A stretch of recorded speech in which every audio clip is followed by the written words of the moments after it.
What's up, guys? Welcome into the shifter, and we're without Will again because he's doing the college football stuff this week, and I'm doing the shifter again. So I don't know if this is the new norm. We'll find out and see. But we had a race at Bristol this weekend. Sort of. I don't know. That was more like the Kyle Larson show. But spoiler, he won the race. But this was the cutoff race for the round of 16. So there are some things to talk about, and there is some things to talk about when it comes to the short track package. But first off, let's go ahead and get the sponsors out of the way. Thanks to Milan for always shouting us out like she did this past week. And go watch her YouTube channel and her show on there. Thanks to Bree for making the logo. Go follow her on Instagram at Bricasso. Terrell makes cool clothes and shouts us out as well. So go follow him at Grateful Studios on Instagram. Go buy some of his stuff. And then also go watch Ken and Ant's YouTube channels. You can just find them on their Instagrams, I'm sure. But So first off, there was a truck race this weekend. The truck series was at Bristol as well, and Lane Riggs won again. He waited until the playoffs started to start winning. I guess that 38 team found something. It does kind of suck because it does seem like he could have been a valuable championship threat to Corey Haim and Christian Eckes. And I mean, I guess you can throw Roger Cruz and Nick Sanchez in there too. But I think the champion is either probably going to be Corey Haim or Christian Eckes. It definitely should be. But he won again. Very decent truck race at Bristol, the Xfinity Series, which we will have a kind of a separate video on because we're going to talk about Dale Jr. start there. He was in that race. But Cole Custer won that race, and they did set their 12 playoff drivers, who are Cole Custer, Parker Kligerman, Austin Hill, Sheldon Creed, Chandler Smith, guys, I'm doing this off the top of my head, AJ Allmendinger, Shane Van Gisbergen, that's 7, Sammy Smith, Sam Mayer, that's 9, Riley Herbst, 10, guys, this is a fun game. Justin Allgaier, that's 11. I'm missing one. What playoff? Oh, Jesse Love. Jesse Love. There we go. Will would have been mad at me. That's his favorite. But those are their 12 playoff drivers, and we will talk more about Dale Jr.'s performance in a separate video.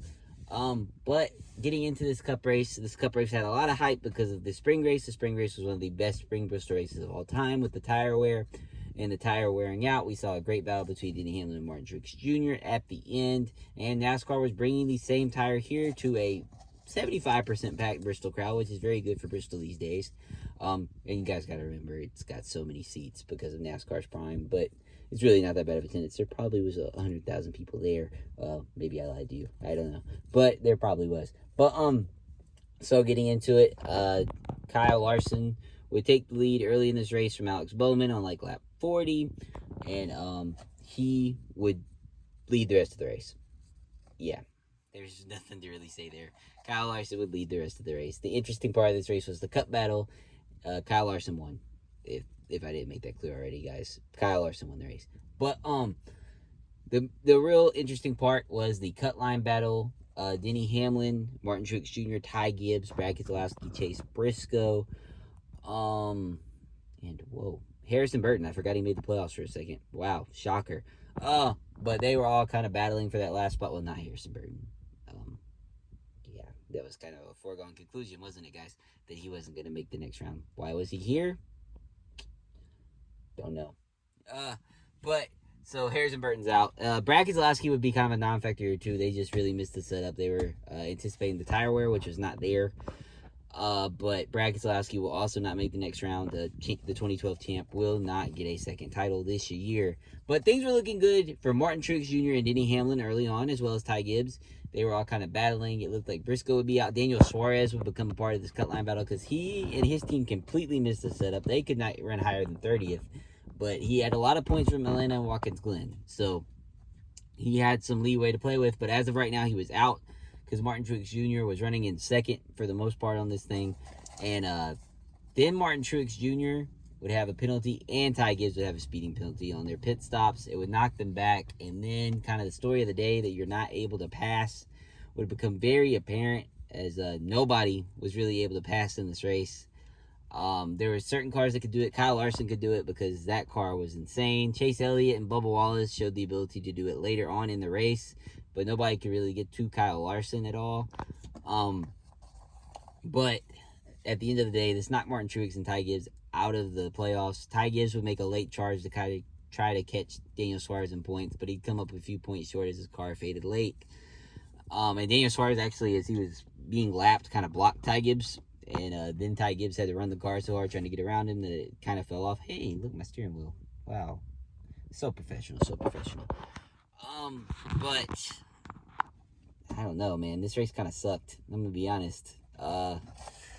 We didn't get what we were promised as far as the tire wear goes. The 4 drivers eliminated, if you couldn't figure it out, were Martin Truex, Ty Gibbs, and Harrison Burton, and Brad Keselowski. But and the round of 12 is going to be very interesting. We have Kansas, Talladega, and the Roval. It's going to be a great round. And the first 2 races of the playoffs were great. Sort of. They were kind of wild, honestly, uncharacteristically. But the last 4 races have been great. But whoa, guys, I'm really hitting it with the camera angles today. But this just was not good. Like, I know that we've talked about on this show that we need more races where a guy just dominates, because then it'll make the better races so special. But this was just not Bristol.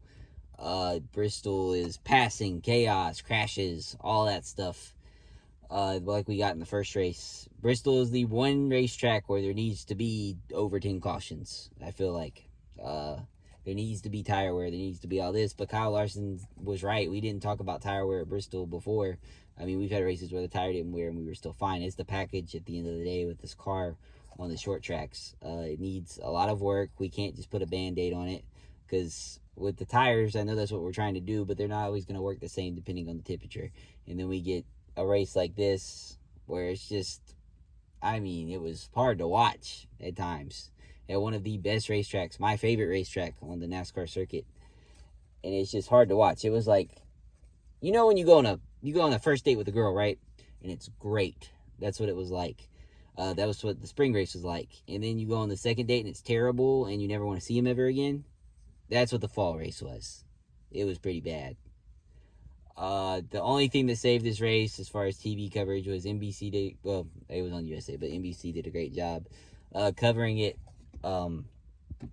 and just kind of trying to make some stories out of the cut line battles. Towards the end of the race, you could kind of tell that Ty Gibbs was going to catch Daniel Suarez, but NBC kept acting like, oh yeah, he's got a chance. So I know that helped some people probably.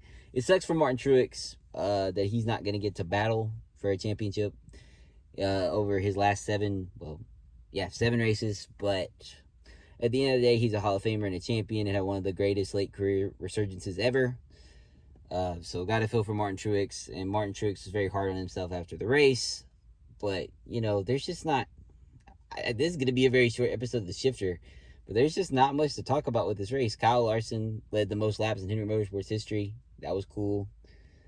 Chase Briscoe gets, kind of upsets and gets Stuart Haas into the next round in their last season, so that'll be cool to see them continue to fight as the underdogs. I think that'll be a cool underlying story throughout the round of 12, and if he can get to the round of 8, which is very attainable with the tracks, because Kansas will be a great race next week too.